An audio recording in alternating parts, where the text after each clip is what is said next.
앞서 지난해 7월 계약갱신 청구권제와 전월세 상한제 시행으로 전셋값이 가파르게 오른 적이 있었습니다.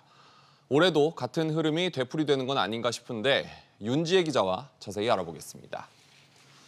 전셋값 흐름이 심상치 않은데 구체적으로 얼마나 오르고 있습니까? 네, 서울 아파트 전셋값이 103주째 상승세를 이어가고 있습니다. 네. 지난주에만 전주 대비 0.11% 오르며 상승폭을 키우고 있는 상황인데요.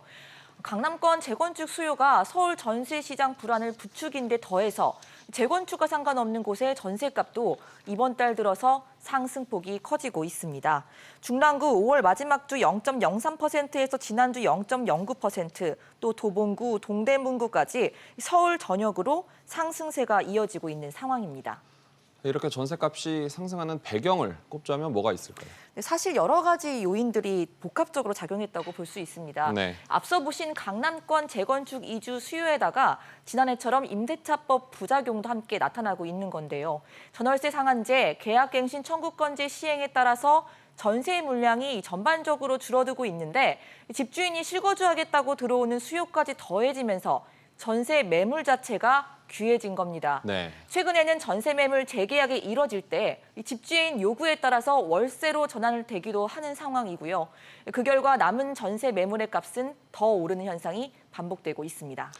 올 가을 이사철도 앞두고 있는데 네. 전세 대란으로 이어질 수도 있을까요?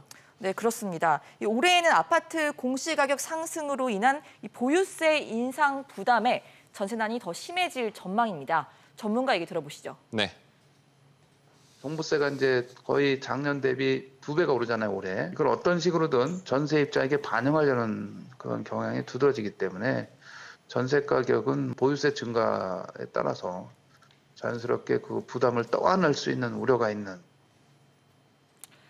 네, 일단 국토부는 공급 부족과 관련해서 크게 불안해하지 않아도 된다는 입장인데요. 국토부는 최근 5년간 하반기 서울의 평균 입주 물량이 2.4만 호였는데 올해에도 2.1만 호가 될 거라면서 예년 수준을 유지할 것이라고 밝히기도 했습니다. 네. 또 지난해 1월부터 4월까지 이 서울 전세 비중이 월 평균 59%, 그리고 올해에는 55%로 역시 예년 수준을 유지하고 있다, 이렇게 설명했습니다.